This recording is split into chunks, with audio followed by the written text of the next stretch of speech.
Hello, everyone, and welcome back to the Father Son Packers podcast, your source for Packers news, notes, and analysis. My name is Tommy, and I'm one of your hosts, and I'm joined, as always, by my co-host, my dad, Matt. Dad, how you doing? All right, I think we are on the end of the road of a long and winding path to make this episode. Yes. Choosing players, eliminating players, choosing more players. Oh, wait, what about that guy? Bring players back, saying we have our list down, and then adding a couple more at the last second that I just did about like 30 minutes ago. I was like, hey, you know what? I like these two guys too. We're going to throw them in there. You know what this was, Dad? This was entirely the Ocean's 11. Do you think we need one more? You want to go, guy? You think we need one more? Good more. All right, we'll get one more.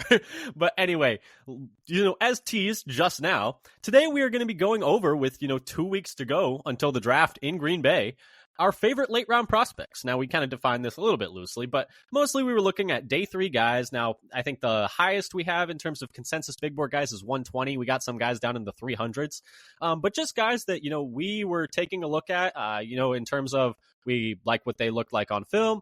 We like what their measurables were. We think they were good fits for what Green Bay needs as well. So this is also through the lens of like kind of needs for Green Bay as well. Like, I don't think either of us have a running back on here, given the fact that the running back room is entirely full. Although we definitely could have, given the fact that it's a really strong running back class. But just keep that in mind when we're going over these. A lot of these are also through the lens of like, okay, Green Bay doesn't really need this, so he's not going to be on this list. So anyway, we are going over, I think we each have about like 5 to 7 guys that we really liked in the day 3 of this class.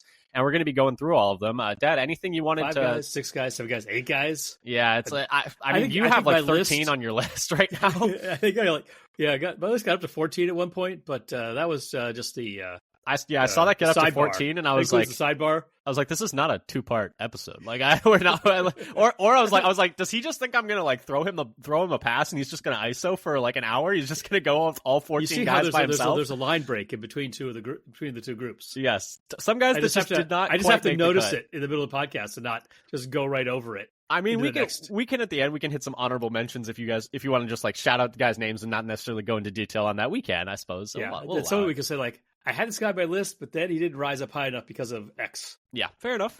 Or just, hey, the Packers didn't need this, but I like this guy, et cetera, et cetera.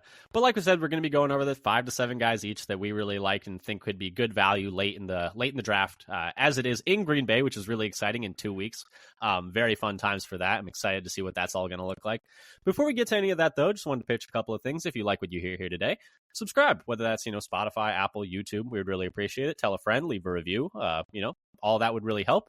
Follow us on Blue Sky at Father Son Packer. We're doing mock draft Mondays right now, although this past one I missed it and we did Tuesday instead, but I don't tell anyone. And then we're also, whenever there are new... Was it still Monday anywhere? Hawaii, I think. I think it was... No, maybe not. Maybe it wasn't Monday anywhere. But anyway, we're whenever we have new episodes out, keeping track of top 30 visits, other Packers-related news, et cetera, one-stop shopping for everything Titletown. Once again, that's at Father Son Packers, so go ahead and check that out on Blue Sky. But Dad, also before we get into this, speaking of top 30 visits, we have a couple of ones to, shout out because the Packers continue to have some players come in for visits as, all teams do this time of year. Just to run through them really quick, and then I'll see what you think about all of these. You can give your thoughts. Emeka Egbuka, wide receiver, Ohio State, who's consensus 33rd, is probably going to be a first-round pick. It's an interesting, name there because, Ohio State wide receivers, we know that's been a track record of success recently in the NFL. Jason Marshall, cornerback out of Florida, consensus 233rd. Anthony Belton, offensive tackle out of NC State, consensus 96th. John Williams, offensive tackle, Cincinnati, consensus 249th. Josh Simmons, offensive tackle, Ohio State, consensus 25th. He's one where I'm guessing it's because of the injury he sustained during the season. He had a torn patella tendon, so they probably also bringing him in to just do some medical checks as well. Dalton Cooper, offensive tackle, Oklahoma State, consensus 342nd. So 4 different offensive tackles there now, which is very interesting, although actually 5 offensive tackles, including one they already had in a few weeks ago. So doing some work on the offensive tackle class. We'll talk about that in a second, Dad. TJ Sanders, defensive tackle out of South Carolina, consensus 65th on the mock draft consensus big board. Tyleik Williams, defensive tackle out of Ohio State, consensus 43rd. And then Micah Robinson, corner out of Tulane. He is not on the consensus big board, but in the Beast, Dane Brugler's The Beast, which everyone should check out on The Athletic. He is listed as corner 50. So, Dad, that kind of puts us up to date. 3 wide receivers, 5 offensive tackles, 3 corners, 2 defensive tackles, 3 edges, 1 center, and a partridge in a pear tree. Any thoughts on, the I guess what's the word I'm looking for, the distribution of the visits that they've had so far. A lot of work on tackles, which is interesting to me. What do you think about all that? Yeah, so I'm not. So this might tell us about the likelihood of re-signing I think Walker. everything they have said and shown is, well, so Exhibit A, bringing in Banks and being like, we want Morgan to compete at left tackle. Exhibit B, all of this. Exhibit C, drafting Morgan last year. I mean, it seems like they like Walker but don't love him. I kind of feel like the feeling I get out of him. Yeah, and if you look a little bit at where the visits are projected to get picked, we have two wide receivers first round, one tackle first round, and 3 edges in mid to late first round. So most of the kind of first round visits have been going to edges and wide receivers. Mm-hmm. And then we have some D tackles in day 2. Couple late round corners. Couple late round corners, 1 day 2 corner. Yeah, although the day 2 corner was Ravel, who is also, I think, a medical guy where, he, I believe it was an ACL tear, I think, during his time. I think that's right. I think it was maybe a non-contact ACL tear in a practice. It was in a practice. If I'm remembering about the right guy. I remember it being practice. I don't remember whether or not there were any more details about that, but it definitely could be right. But so yeah, they did bring him in, but I think he is also a bit of a special case as well, just like Josh Simmons would be. But yeah, a lot of work on tackles, which is something noteworthy because, not only is Rasheed Walker a free agent after this year, but so is Zach Tom. Although we all kind of assume that they're going to extend Zach Tom. And Sean Ryan as well, but I just meant talking about tackles. They didn't bring Andre Dillard back. Travis Glover, they seem to think he is a guard and not a tackle, despite being a tackle in college. And so you kind of look at the depth chart, especially with Elton Jenkins moving to center now, who was kind of your emergency tackle.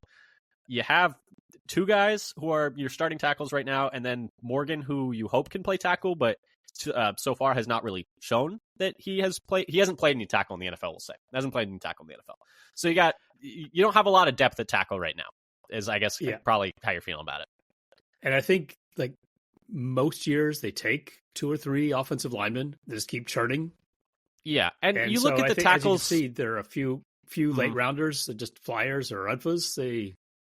Yeah, I mean most of the tackles that they've looked at are late round guys. So it's like I don't think that they're necessarily looking to draft another tackle early, but I think they are definitely looking to take some more depth at tackle because they don't really have a lot right now, especially if the Morgan at tackle thing doesn't end up working out. So yeah, Belton's a day 2 guy. Day 2, day 3. He's like 96th in the consensus. So he was on the cusp of guys I was thinking about adding. Like it depends on if you get used to different mock draft sites. He's later. And they're like, oh, no, he's 96. It's a little too high.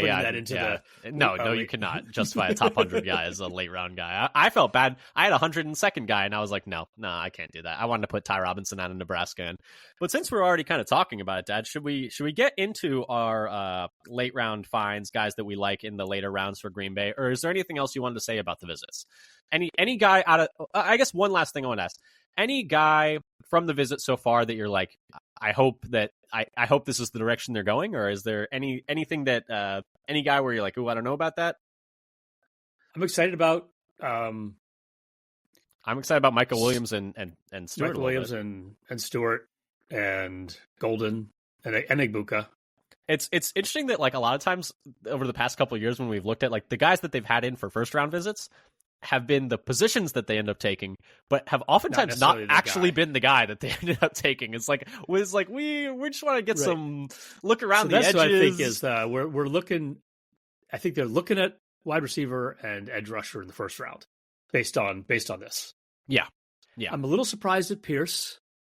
I think that's a fit for what they usually go for. I think that's a character thing as well. Not an off the field concern, but like a character thing in terms of like I think he's kind of a knucklehead vibe or whatever it is. Based on like you hear like people talk about it and it's like all in like kind of vague terms, so you don't really want to like I guess what's the word? You don't want to speculate too much, but it sounds like he's a bit of a knucklehead, and I guess that's like kind of just like an openly known thing. But just the fact that he's doesn't fit what you wouldn't have predicted the Packers would be picking him anyway. That's true. Yeah, he's not really a size he's not, right. threshold. That's what surprises Doesn't me fit more the than jumps anything. thresholds they normally have for those guys. Not quite like he's a good athlete, but he's not the type of athlete that they usually end up picking at those positions. But I guess we'll see. I'm a little surprised that they haven't had any of the like top defensive tackles in. I'm a little bit surprised by that, given the fact that also defensive tackle gets thin for the Packers next year on the depth chart. Yes. With Devontae Wyatt, going into the last I don't think they're going to pick up his 5th-year option. It kind of seems like they're not going to pick it up.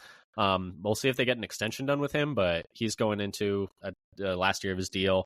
And then Brooks is going into, but he had a bit of a disappointing second year. Kenny, you don't know how much time he really has left Especially at defensive with his tackle. Contract exploding in 2026. And so I'm a little Brooks surprised. And Wooden both have 2 years left, but yeah, Wooden, we'll see what happens with Wooden. Yeah, and like top 30 visits don't mean everything, but I'm a little bit surprised that they haven't done more work around defensive tackle, considering it's also a pretty strong, first round defensive tackle group. You got guys like Harmon, Graham, Grant, Walter Nolan, down the list. There's like 5 or 6 defensive tackles that are like first round or borderline first round guys. I'm just surprised they haven't had any of them, but they still have several top 30 visits left. So maybe in a week or two they'll have had some of those guys in. So far, it's day two D tackles. Yeah, so that's something to keep an eye on. But my favorite mock drafts always some combination of wide receiver, edge, and defensive tackle in the first 3 rounds. Yeah. I one player I don't expect them to invite in for an interview, but that doesn't mean anything because he could be on the board without it. Is Ezeraku. You don't think they're... Oh, just because they're like, hey, we already know this guy. Do they need to? Yeah, it's like, why burn a visit since he played under... Why burn a visit and and tip our hand when we know this guy very, very well? Yeah, I mean, that's fair. He played under Halfley at Boston College. It's like, do we really need to use a visit for this? Like, that doesn't seem necessary. It's a fair point. But anyway, Dad, since we're already talking about players, let's start talking about some of our favorite late-round guys. We both, like we said, we're going for guys outside of the top 100, although... We are leaning even later, but 100 was the clear cutoff. We're looking at day 3 guys via the consensus board. Do you want to start us off with your first one? Who did you have first? Okay, I will go first. Let me scroll down to my side of the ledger here, and I'll start with a day 3 wide receiver, Isaac Teslaw from Arkansas. His consensus is 179. He played in the Senior Bowl, which Packers like. Mm-hmm. He's a little older. He's 23 and a month. Yeah, and I think that's just kind of the more like NIL, like stuff like that. I think we're just going to start getting more and more older prospects. Well, I think we're still getting still COVID. COVID. Long. But I do think these players who before might have come out and been like, hey, like we're like. So number one, like the guys who would come out and be like, hey, I'm trying to get paid, like they can just get paid in college now. And the other is like, we're seeing more people transfer and like lose. Sometimes you lose a year there, or you end up in a better situation. So you don't feel like you need to go pro right away. And so I think we're just going to end up with more and more older guys making money. I mean, that's the big thing, but I think it's both pieces. As opposed to getting, it used to be, I want to get to the pros as quickly as possible so I can start earning money. It's like, yeah, I'm living the good life right now. Yeah, this is way better. Yeah, it's like some of the NIL deals are like more than the rookie contracts are. But anyway, yeah. So tell me about him, because you also failed to mention great hair, fantastic hair. He's got a heck of a mullet going. He is an elite athlete, 9'9" RAS. He's 6'3" 1/4 inch at 214 pounds. So he's what they like for a big receiver on the outside. Mm-hmm. You notice that even though I accidentally typed it as such, I realized it's not pronounced Tesla, but I do. Well, that the doc actually says 7'3" 1/4 inch. Oh, that I don't think they make those. I don't think they make receivers like that anywhere. So actually. Yes, play basketball. I realized that was a typo before I just read it out. If I saw a 7'3" wide receiver, you know what my first thought would be is, it's like, man, how bad is this guy at basketball? Like he just must be the worst basketball player ever to not go pro and still be a good athlete. But anyway, that glimpse into Typo my aside. typing ability. It's the kind of excellence I've come to expect here. He was elite in every test except the 10-yard and 20-yard splits, and he did all the testing. Yeah, which is he's a long strider, a bit of a, he's a decent deep threat because he'll get up to a good top speed, but yeah, he's not super. And they weren't terrible. Twitchy. They're still above average, but not all. Everything else is green in his profile. Had no drops, 0 drops. I like that. Yeah, he has strong hands. And a 71.4% contested catch rate. 82nd percentile breakout age and 87th percentile dominator rating, and according to player profiles. So that's the good side of those numbers. Yeah, I was gonna say, gotta be specific. Which side of that is? Not top 82%, 82nd percentile, top 18%. And according to them, he has an athletic score of 109.6, which is 33rd out of 1,246 wide receivers all time. Mm-hmm. On Mock Draftable, his top comparisons are Javon Walker. Yep. Though this guy's not supposed to be a first rounder, so it's not gonna be the end of that. But also Allen Robinson and Rome Odunze. And one thing you also didn't mention: massive hands. 10-inch hands, which is 87th percentile for wide receivers, which is probably ties into. I mean, I guess you kind of did mention it when you said no drops at all, but now we know why. He's got baseball mitts for hands. Yep, I guess only Christian Watson has had bigger hands in the wide receiver room for the Packers. Under Gutekunst. Yeah, it's just a fun fact. I guess. So what you're saying is hand size not correlated to drops, is what you're saying. That's actually not why. Who else has 10-inch hands on the Packers? Dobbs and a bunch of the linemen, I'm sure. Oh, okay. Well, I just amongst the wide receivers. The wide receivers under Gutekunst has some catch issues as well. Wicks, MVS, Dobbs, and Watson. All have 10-inch hands? Packers have had 10-inch hands. So it's like 3 guys who drop issues and Dobbs who kind of also sometimes has drop issues. Interesting. But anyway, what more about Tesla you got to tell us? Well, just that was kind of it with the comp. I think that's the notes I had. But yeah, and some stuff that Dane Brugler had about him in the Beast, which is a great resource. Everyone should take a look at it. He was only at Arkansas for 2 years. He was a transfer to there.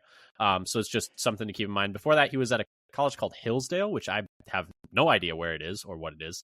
But he was a 2-year starter at Arkansas. He played wing T quarterback in high school, which is kind of funny. Hillsdale's a D2 school, it sounds like. So he's a transfer up to there, but did well at Arkansas. So, and he's, got that height, weight, speed that we know that the Packers love. For me, I guess I'll skip down to this guy because he's kind of in the same vein as the guy that you're talking about. He wasn't my first guy that I wanted to talk about, but since we're already talking about wide receivers, this is a guy we talked about a bit briefly when we were talking about our mock draft a few weeks ago, our dueling mock drafts, and that's Dante Thornton out of Tennessee. Similar, type of profile to Tesla. He's 22 years old, 151st on the consensus big board, 2-year starter at Tennessee. 6'4.5", 205 pounds, and he is just all flat out speed. A 4.3 40 flat, 4.30. That is insane. 9.8 relative athletic score. Not a great vert, weirdly enough. Only a 33-inch vert, which is kind of surprising. So he really is MVS. He really is MVS, yes. A 10-foot 6-inch broad jump. He led the all of FBS in yards per catch in 2024. So, an effective deep threat. And I just think in terms of role, this is if you were going to take a later round receiver, this is the type of player you'd want to take, is a guy who's going to take the top off of the defense, give some space, kind of like a shooter in basketball, just help with the spacing of the offense so that the safeties can't just wait at 15 yards deep or 12 yards deep and just pack the box. We know the Packers are going to want to run a lot this year based on the addition that they made along the offensive line and just the way that they played last year. And in order to do that, you need to at least have the threat of a deep ball so that the other team doesn't just have 10 guys in the box every single play. Thornton is a guy that I'm interested in just because of size, speed, MVS clone in some ways. Although the one other concern is, Tennessee does run kind of like a weird, gimmicky, they run a weird offense. It is not like NFL like at all. We talked about this when the Jalen Hyatt was a guy that the Packers were interested in. He has not done that much on the Giants. Yeah, but Hyatt but also it is number one is the Giants. Number two, it's Hyatt was like tiny, like very small. He's like this guy is 80 pounds or something. Yeah, this guy's huge, and he's not a stiff either. Like he's a pretty decent. I think he's got more wiggle to him than maybe you'd think given his height. When you look overall as relative athletic score, he didn't do the agilities. But you watch him, and I do think he's got a little more. He's able to turn a little bit better than I think maybe you would imagine given his height and his weight. But so that's my first guy I wanted to point out after you point out Tesla. I do think that if they go receiver in the late rounds, it's going to be that type of prototype where it's like a size speed guy. Yeah, so I think there are only a couple guys that I really like as sort of late round receivers. Mm-hmm. And because mostly I think we need to add a receiver at the top rather than either a wide receiver one or a deep threat. And anything else is like I think just totally superfluous. Like it's just not necessary. So my next guy. So I have kind of a couple positions overrepresented in my list here, but one of the guys I have is Jason Marshall, cornerback. Okay. Who they had in for a visit. Visits. Yep. And I had been mocking him. You liked him before. A few times. You liked him before it was cool. I was on. Yes, I'm going to say. I was going to say. I know exactly. I liked him before it was cool. Yep, fair enough. But anyway, tell us a little bit more about Marshall. They clearly have some interest in him. Yeah. So his consensus rank is 230. He's a little older, 22 and a half years old. He's over 6 feet, 3 inches, is 194 pounds. So he's over the threshold. And I'll talk about thresholds and then I'm going to break them later. But I'll push the thresholds now where fair enough. It serves my purpose. Yeah, exactly. And then when it doesn't, I'll say, forget these thresholds. But only Jamar Charles, out of the 17 corners who have either been drafted or played at least 100 snaps since Gutekunst took over in 2018, only John Charles has been below 191 pounds. And the average has been 195 pounds. So they stick to this, not just for the draft, but also their free agents and UDFAs. Like they really believe in this number or size intensity for corners. He's an elite athlete at 9.42. Elite explosion. So elite in 10-yard split, vertical jump, and broad jump, though he didn't do agilities. Otherwise, he hits like all the cutoffs they generally pay attention to. Among the 17 cornerbacks who have been drafted or played under Gutekunst, only Kadar Holman was below the average, below average in the red, as it were, in the broad jump. Out of the 8 draftees, none were below average in the vertical, although this was relaxed a little bit for the free agents and UDFAs. And only 2 of 16 were below average in the 20-yard split. So of the draftees, all were above average in the 40, and only John Charles was below the 50th percentile in the 10 and 20-yard split. So those explosions are things they pay attention to. Mm-hmm. And Marshall is elite in all of them. Yeah, and the one thing I will say about Marshall, like despite having pretty good size, does have shorter arms. Only 30 and a quarter inches, which is 12th percentile for corners, despite being, in the like 56th percentile for height and like 40th percentile for weight.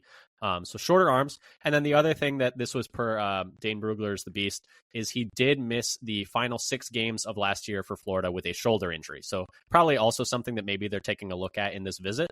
But he was definitely a guy that I liked as well. And if you hadn't snagged him, I was probably going to put him on my list as well, especially because we already know the Packers are interested. Right. And arm length seems to be something they don't care that much about. Yeah. In the quarter room. You look at the players who they've drafted 1, 2, 3, 4, 5, 6 out of the That is 9 one thing though I wonder about when like are below average for arm length. Mm-hmm. That is one thing though that I'm wondering about, like when you're playing like a lot of cover 2 like zone, you probably don't care about it that much. But like if you're trying to play more man coverage this year, press more, do you care more about arm length? I don't know. That's just like something I'm wondering, like with the scheme change. 7-year trend. It's true. That's true. Now, and so maybe it's just not. Though actually, if you look at their free agents and UDFAs, they've actually had longer arms than average than the guys they've drafted. Oh, speaking of arm length, I wanted to just a brief aside. I thought this was funny. So I was looking at a guy, Jordan Hancock. I didn't end up picking him because I just don't think they need another nickel. I I want to know how you think this happens. So at the combine, he had 30 and 3/4 inch arms, and then at the pro day, he had 31 and 5/8 inch arms. So his arms grew an inch, but his wingspan dropped an inch. So I don't know what's happening. He somehow gained an inch of arm length and lost an inch of wingspan. I can't remember who this was. There's somebody who was quoted as, "I knew my arms weren't that short." It was somebody that was following. Was it Will Campbell? Or was it, because I know his was a big one because he hit the 33-inch threshold. Maybe it was Campbell. At his pro day, he hit the 33-inch threshold, and at the combine, he did. It might have been Campbell because I know my arms weren't that short. It's like, was it just somebody who was just like really incompetent? I don't know. And so he's like all over the map at doing the measurements. But how do you get a longer arm length and a lower wingspan? Like, do you think they just measuring from the wrong spot? Maybe. Yeah, they're just not good at it. I don't know. They're just sloppy, not consistent.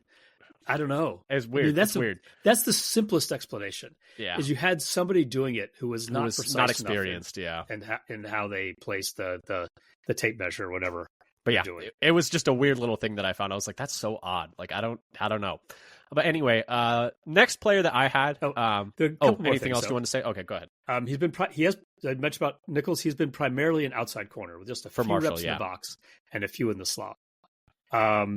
He has 16 pass breakups and 2 INTs over 4 years, and a decent 72.1 coverage grade and 68.2 run D grade by PFF. So above average, not fantastic, but above average. However, he did have 16.7% missed tackle grade, which, if you want to fit in the room, that might not be. He might not be an outlier. Yeah, fair enough. But yeah, they definitely need corners in terms of depth. I don't think they need a corner early, in my opinion. No, which is why Everyone keeps saying like they need a corner. It's like they have a lot of corners on the roster. Like they signed Hobbs for a reason, and I mean, even if Jair's gone, they need another like corner for depth because they just don't have guys behind Hobbs, Keyshawn, and Valentine really at all, especially Valentine leaving, and then if Ja leaves, you've got let's say Hobbs replacing Stokes, though he was probably playing by the end of the year, and you've also lost Valentine, and if you also lose Jair, so you need some depth guys for sure. It's thin, but I don't think they need a first round guy. But I guess it also just depends on who's there. So I guess we'll see.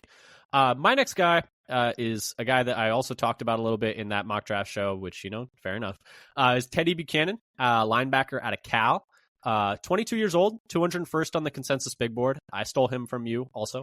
I gotta say, I was picking him before it was cool.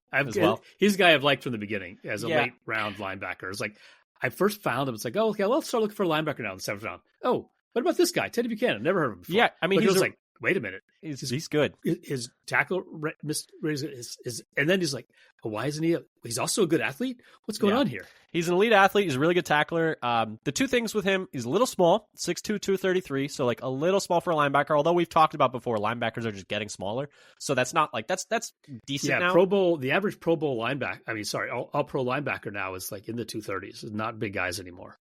Yeah, and so that's just something to keep in mind. But so there's that, and then the other reason is he was only a 1-year starter at like a high level program. He spent 4 years at UC Davis and then 1 year at Cal. So that's probably another reason he's not super high on boards. It's just like 1 year of production. Maybe there's a little skepticism there, but really good player this year at Cal. 9.62 relative athletic score. He's a freak athlete. 40-inch vert, 10'5" broad, 4.6 40 at 233 is really good.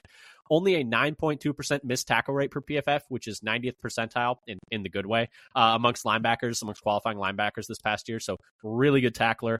48 stops, which was in the 92nd percentile amongst linebackers this past year. So making impactful tackles as well, like tackles at or behind the line of scrimmage.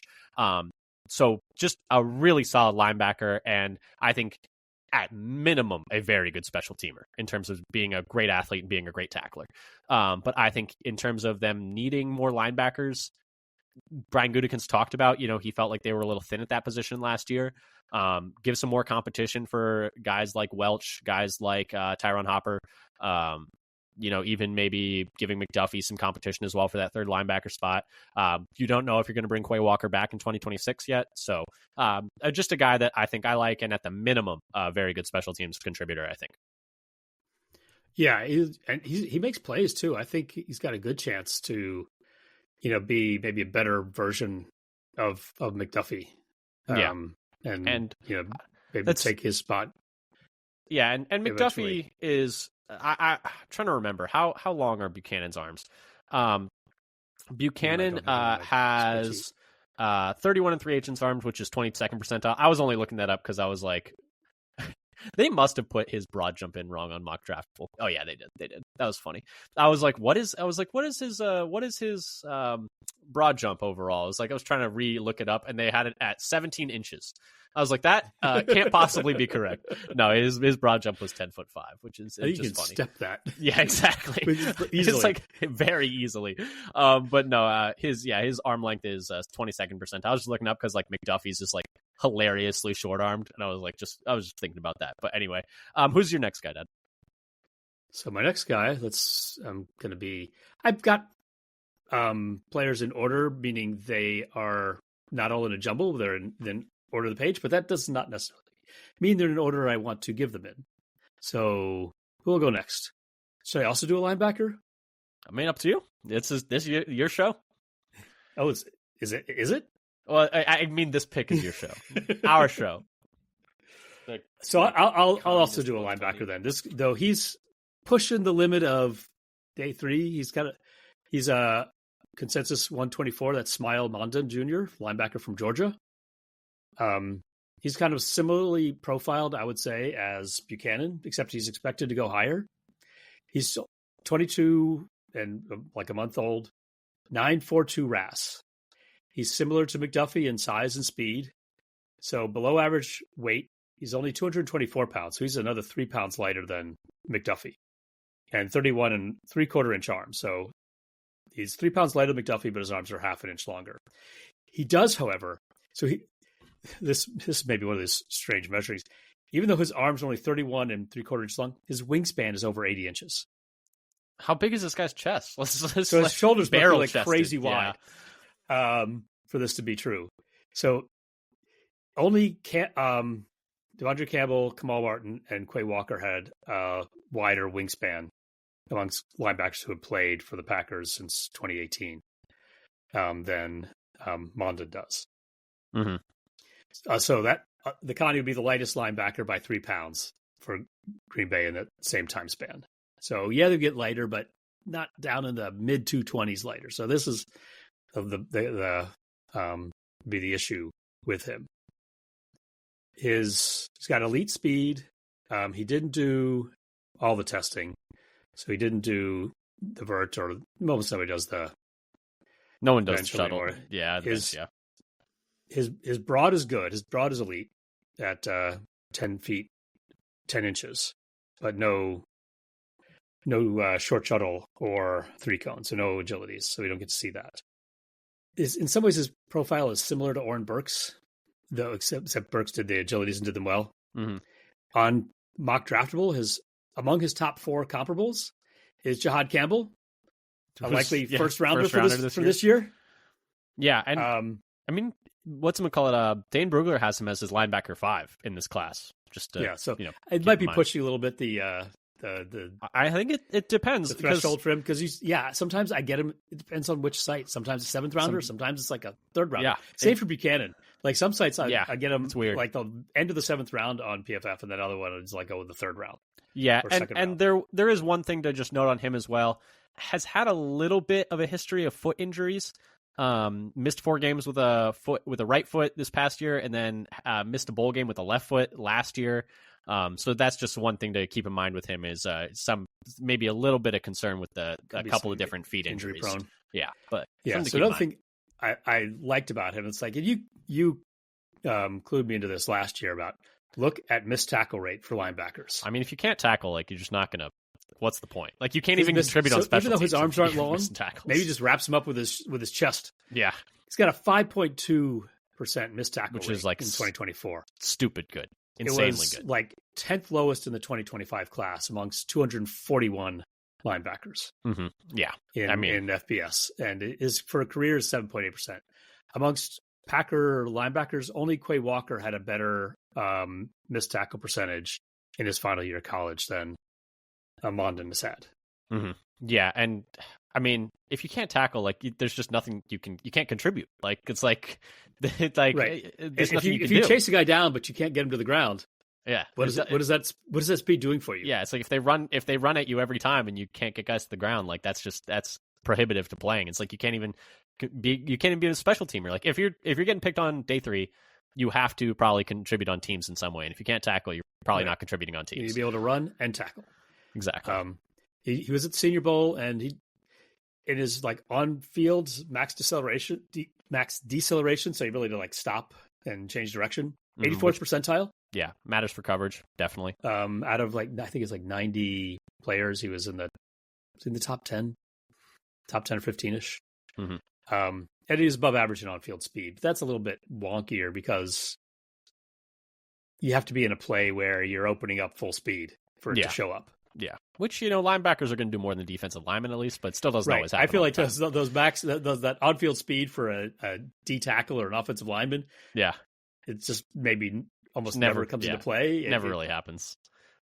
And I was going to say, it does feel like they probably want to take a linebacker on day 3 based on Brian Gutekunst's comments in terms of like saying like, hey, felt they were thin at that room. Even with the signing of Welch, I don't think that really keeps them from signing a guy, right?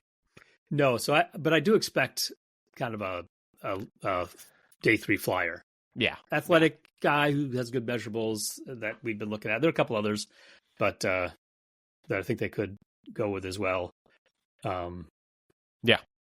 Like Cody Simon from Ohio State. It's another one that kind of fits the bill. There are a few guys in this class that fit the bill. My next guy is a guy I want to love, but I can only like because of one specific reason. It's Eli Cox out of Kentucky. He's a center. 24 years old, 314th on the consensus big board.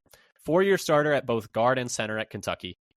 6'4", 306 pounds, so it's a decent height for a center, pretty tall for a center. 9.97 relative athletic score, just like crazy movement skills. You see him hit reach blocks, like he is getting to the opposite side of the defensive tackle like with ease. His movement is insane for how big he is in terms of how tall he is. His arms are so short. His arms are like comically short. He has 31-inch arms, which is first percentile. I went in Mock Draftable's database and looked at all interior offensive linemen, not just centers, all interior offensive linemen. There are like 5 guys with arms shorter than him out of like hundreds. 5 guys with arms shorter than him. It might be fully prohibitive to him playing, but the movement is just tantalizing. He is such a good mover for how big he is. I think he could maybe like he plays with good power. Like he's not getting like bulldozed, but it's very difficult to find other offensive linemen who have been successful with arms as short as he has. And like you might think like Jacob Monk last year, like how he had like 32 something inch arms. Like so like even the like slightly smaller offensive linemen they've drafted to play center like Monk, like his arms are like a full inch and a half longer than Cox's. And so it's like that is something that is maybe a little bit where it's like, okay, it might be totally impossible for him to have success, but I just fell in love with how good of a mover he is at his size. But yeah, he was a guy I really liked. I don't know if they're going to be looking to add interior offensive linemen, given the fact that they signed, Banks to a big contract, but with Ryan going into free agency next year, I don't think they're in a position to just like not keep adding to that position group. I expect them to add to both interior offensive lineman and tackle, especially if you're thinking about, well, if Morgan goes out to tackle and then Ryan and Walker are both gone, you need interior offensive lineman. Yeah. And just to comment, like I was looking through the list of all the players who played in the last 8 years on the offensive line for the Packers. The shortest arm length is 32 inches. Yeah. Myers, Lindsley, and he didn't actually end up playing because of injuries to Pontiac.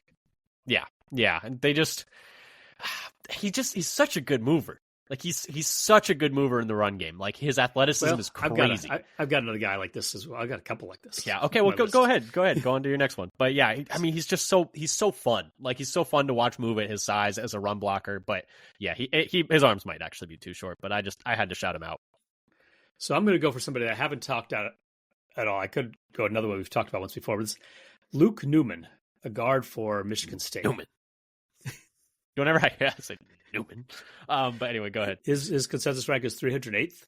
He just turned 23 on the 31st of March. He spent 4 years at Holy Cross at left tackle and 1 year at Michigan State where he only played left guard. And so I first noticed him because I was watching some Shrine Bowl one-on-one blocking reps. Yep, I know I have a problem. Yep, fair enough. I'm watching Shrine Bowl 1v1s. And I thought, man, he's doing well. He's like winning almost all the time. So I thought I'd look at a little bit more detail. It's like, why is he so low? Is he not? Oh, he's a good athlete too. 9.67 RAS at guard. He's slightly shorter than the typical interior offensive lineman for the Packers. At was it 6'3" and a bit, but he's right on their weight at 308, which is kind of the average. The average weight of drafted interior offensive lineman for the Packers who have played under Gutekunst is 308 pounds and like an eighth. So he's like right on that. He's got he tests really, really well. He's got better speed and agility at all the testing Green Bay's average. He's elite tester across the board. He kind of has the same problem as Cox, though. Yeah, 31-inch arms. If you put it, if he was on the team, he has a better vert, a better broad, and the second best short shuttle for all interior offensive linemen who played under Gutekunst. But yeah, his arms are that's the con. Is like that's the problem. It's so hard to find guys who were successful with that. Also arm 31, length. Yeah. In his 1 year at Michigan State, he gave up no sacks in 739 snaps, 417 pass blocking snaps, with a 71.9 PFF pass blocking grade and a 69.9 run blocking grade. And he was honorable mention All Big Ten. And when he was at Holy Cross, he actually played left tackle. He wasn't. So he's got a little bit of versatility. Only tackle at Holy Cross. Yeah. So some versatility in his background anyway. Yeah. At least so it's so and he was really good in the Big Ten, which was big competition, but it's just 31. Right, so, I could not find like very many guys who had been successful with arms that short. It's like hard to find them. But it definitely feels like they need more interior offensive line help, which is also my next guy as well. If you wanted anything else you wanted to add on Newman first, though. I think that was it. Yeah. So he's got intriguing athletic ability. It's like maybe he's like they just measured my arms wrong. Yeah, it's like he needs to do his pro day and get like an extra inch of arm length. But no, although actually that arm length was at his pro day, so he needs a private workout, get an extra inch on his arms. Wait, that's still wrong. Let's do it one more time. My next guy, I know it's happened like 3 times, but I think it's still wrong. Yeah, my next guy is Bryce Capeldu, offensive lineman out of Kansas, 23 years old, 277th on the consensus big board, 4-year starter at Kansas at right tackle and left tackle. Projected by a lot of people to move inside the guard, although he does have 33-inch arms, so like the arm length is not the issue there. 6'4", 308 pounds, a 9.91 relative athletic score if he was at guard. At tackle, it would be 9.4. Really good in the jumps, 32 inches, 9 foot 6 inches, and vert and broad respectively. Good 40 at 4.95. Good short shuttle. Really, really light on his feet for his size. In terms of his ability to mirror. Sometimes got into trouble trying to it seemed like maybe trying to predict which way the rusher was going and got himself out of position a couple times, but did a good job recovering in those instances. The thing is with him, he strikes me as exactly the perfect tackle the guard convert that the Packers used to love. But now all of their guards are huge. Like all their guards are 320 pounds. And he would be 308 pounds. He'd be by far their lightest guard, I think, right now. So I don't know if he fits what they like at the position anymore. They seem to have kind of gone away from some of these lighter finesse tackle guard converts in favor of more powerful guys. But with 33-inch arms, he could probably play tackle. Still, it's not like it's impossible for him. He's still a good athlete at tackle, even if he's not quite as good an athlete as he is at guard. But he was a guy I liked a lot. A lot of people, he took over for Dominic Pooney, who was, a tackle for Kansas, who converted to guard for the Niners and was really good as a rookie last year. He was a guy we both liked a lot. But yeah, so he was a guy I think has some versatility, could play a little tackle, play a little guard, be a depth piece that could be a bit of a swing guy. And I was interested in coming out of Kansas this year. Uh-huh. Yeah, so somebody who could be adding to their tackle depth or tackle, maybe a guy who plays all over. Yeah, I missed it. How much, where does he lined up mostly? So he's mostly been at tackle. He played right tackle for 4 years and then left tackle for 1 year. He was honorable mention All Big 12 this past year while at Kansas. He's played a little bit on each side, so that's also some versatility there as well. But a lot of people are predicting him to move inside the guard. So I guess we'll see. but 33 inch arms. So, like I said, could probably play tackle could probably play tackle. I don't know. I guess we'll see. Who's your next guy? So I'll stick with the offensive line. I'm going to stick with a guy who's probably exclusively a tackle, though. Giant guards has become a little bit more of a thing lately. That's what I was saying. It's like if they liked, if it was more like what they were doing like 3, 4, 5 years ago, like I'd be like, yeah, like this is the perfect tackle to guard convert. But now all their guards are 320 pounds, so it's like I don't think they like not that just anymore. not just the Packers though. You got it's true. It's kind of the whole NFL is getting bigger and bigger and bigger. Like 6'8" guards now. Yeah, the only guys who are like 300 pounds are the centers, and like, yeah, and even some of them are just massive now. But anyway, who's your guy? So I'm staying in the. Well, back into the 100. So consensus 140, Holland Price, offensive tackle for Rutgers. He's a little older. Will turn 24 the week before the draft. He hasn't done any testing. I think he had a bit of a knee injury. I don't know how severe. I think he left the field of the Shrine Bowl at one point and hasn't done any testing. But he is a big man. He is 6'8" and 3/8, 341 pounds. And wow, here we go. Elite arm and wingspan, 36-inch arms and 88.25-inch wingspan. Both would be the highest on the Packers under Gutekunst. And in the Shrine Bowl, that's where I started looking at his one-on-one. He basically is winning nearly all of his reps. He's just putting guys in the ground over and over again, planting them down, stepping over them, and he looks huge. I mean, he looks comically bigger than some of the guys who are pass rushing against him, and he's not getting beat around the edge. He's not getting and he's runs either. He's big. 6'8", 340. I was like, because I hadn't actually taken a look at him yet. I'd missed him when you initially listed him. I went to the Beast because I wanted to see like what the official. So when he was in high school, he was a 455-pound junior in high school. 450 before he started so he's playing. Been losing weight ever since. Yeah, before he had started playing football, and I guess just completely transformed his body. I mean, to lose 100 pounds, like that's impressive. That's a lot. That's hard work. So like, kudos to him. But I mean, there are some of these tackles where it's like, I think it's Ben Solak said this once. It's like, you're literally so big, it's like you can't get beat because they have to go so far around you. It's like impossible. His wingspan is 88 inches. He's like 10 inches longer than some of the other.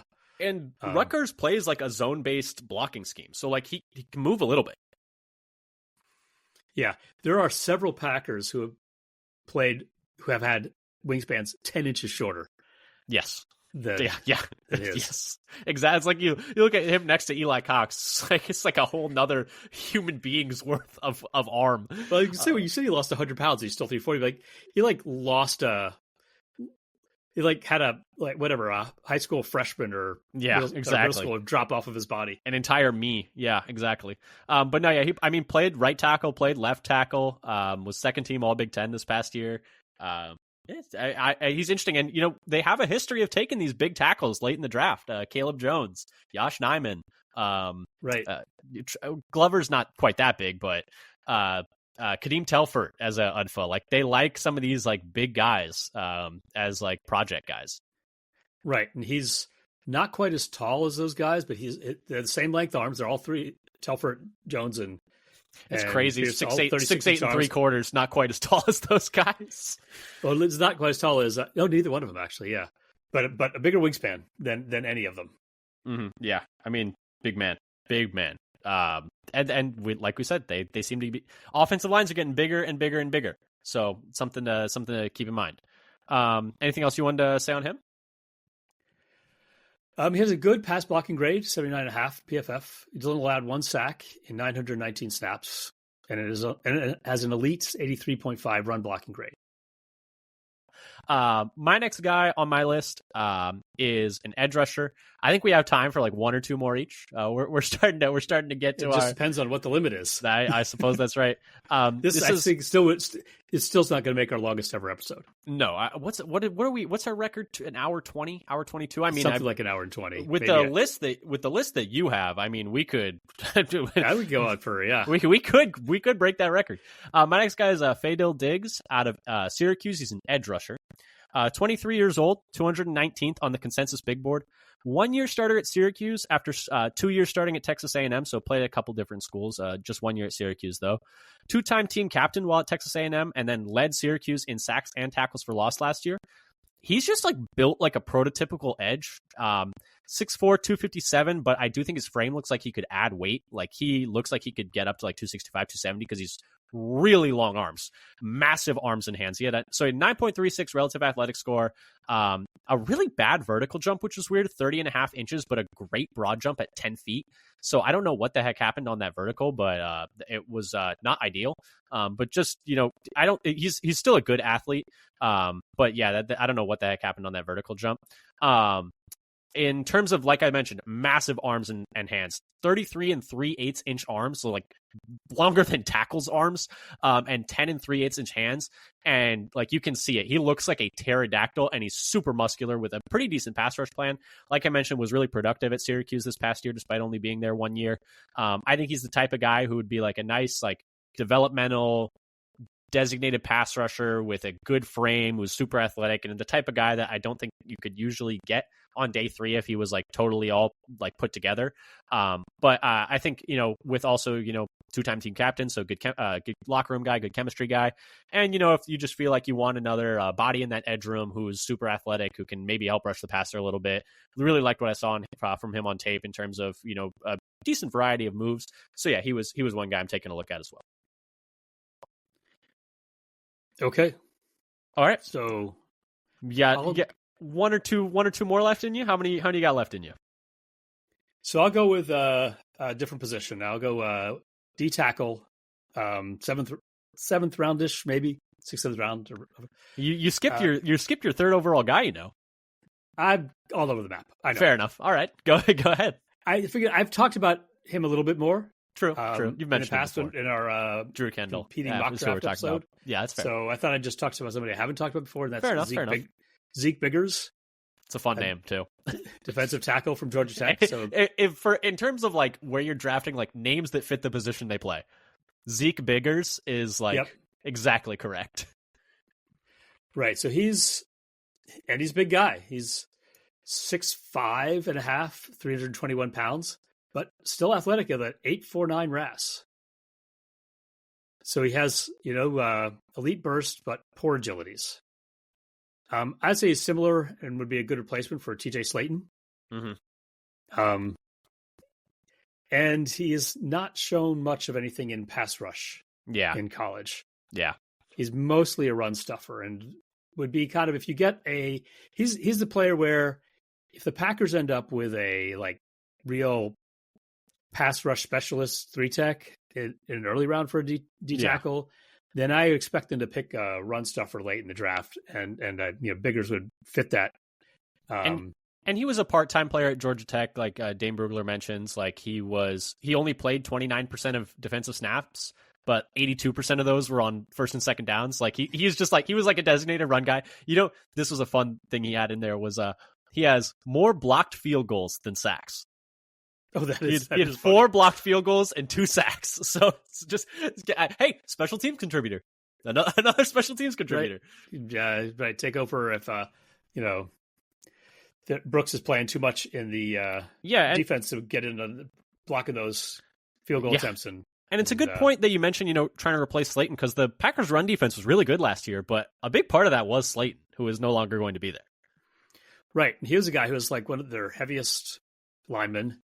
He also had good jumps, but not good agilities. Mm-hmm. So he's almost like a 1-for-1 replacement for Slayton. Yeah. And coming in on obvious rundowns. I hear people say something is like his pad being kind of a taller D tackle. His pad level's kind of high and doesn't always work out for him when trying to rush the passer. Mm-hmm.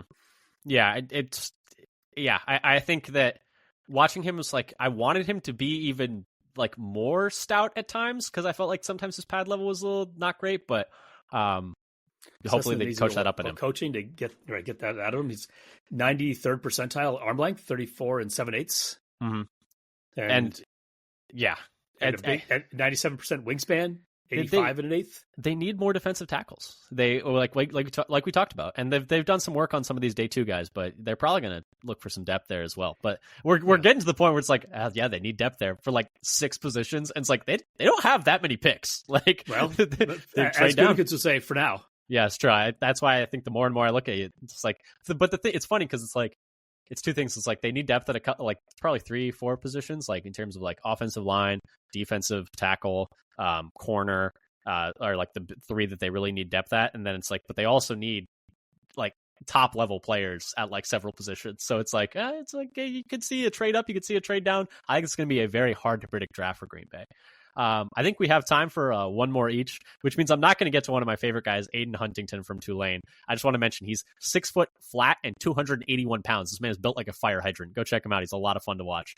But anyway, the guy I am going to mention, though, who I actually he wasn't as fun to watch, but I think he has more potential in the NFL, is Tyrion Ingram Dawkins, edge out of Georgia. He's only 21 years old, 204th on the consensus big board. 1 year starter at Georgia. 6'4.5", 276 pounds. I almost think he's the type of guy that you're going to want to pack some weight on and push him inside, like a Kingsley Keke, is kind of how I view him a little bit. 9.79 relative athletic score, 36-inch vert, 10'4" broad, 33.5-inch arms, like super long arms, massive man. 4.86 40-yard dash, 3rd best short shuttle amongst all defensive linemen this year. So like really good in the agilities as well. Not a lot of production really at all, which is why he's like down in the 200s. Like, because otherwise you see all those measurables, you'd be like, oh my God, like get this guy on a team. But just didn't really ever do much while he was at Georgia. I do think like I mentioned, I think he's like a Kingsley Keke. You want to pack like 10, maybe 15 more pounds on him and play him inside, because he did play all along the front at Georgia. Like he played inside a little bit, and I thought some of his best flashes were while he was like at a 3-tech. But anyway, he's just a guy that I think is a developmental type prospect along the defensive line. Could turn into a good pass rusher someday. Just someone I thought was interesting. Yeah. So in deciding who of the like 4 guys I had left to discuss, so I'll pick. We're really limiting you here. We're not. The coaching staff isn't letting me thrive. It's not letting me like honorable mentions. I had like 3 other corners I was thinking about talking about. Mac McWilliams, who I really like, who UCF looked really good in the 1v1s, the Senior Bowl, and is fast enough, but his not everything lines up for him. Is like bad vert, didn't do agilities, didn't do a broad, and the jumps are something that really seem to matter for the corners for Green Bay. But otherwise, I was like, I wanted to like him, and he turned up heavier than I thought he would, because I gained 10 pounds between the Senior Bowl and when he ran at the combine, and still ran well. Another guy I was looking at is Caleb Rainsaw, a sort of corner safety. Tulane. Ivan from Tulane. He's freaky athlete, fast, 4.33 speed, elite jumps. Those agilities were just so bad. Just though. Okay in the agilities. Couldn't turn. I was like, he's what I was the Zoolander, where you just can't turn. Have you still not seen Zoolander, by the way? I still haven't seen Zoolander. Oh man, it's good. It's good. Check it out. His past coverage grades are actually just average, and only 1 year Tulane after 3 years at Troy. But he's a guy who could turn into something. So now, after talking about all these guys that I'm not going to talk about, I'm going to go back to the player you said I was skipping, my number 3 guy. That's Drew Kendall, another offensive lineman, a center from Boston College. Guy who probably it's another guy. Does he really need to take a visit? Yeah, exactly. It's like we should have enough information on these Boston College guys, like at this point. Yeah, consensus rank of 199. He's 23.4 years old. So, I think these age cutoffs become less important when you get later in the draft. So I've discovered in trying to look at these players that the ZebraTech technology is also being used in the Shrine Bowl for the last 4 years. Not just the Senior Bowl. He is number 13 all time for offensive linemen in max deceleration using the ZebraTech tracking for all players at the Senior Bowl and Shrine Bowl combined. So that's out of 243 players over 4 years at the Shrine Bowl and 7 years at the Senior Bowl. His biggest selling point here, so that's something about how his start ability.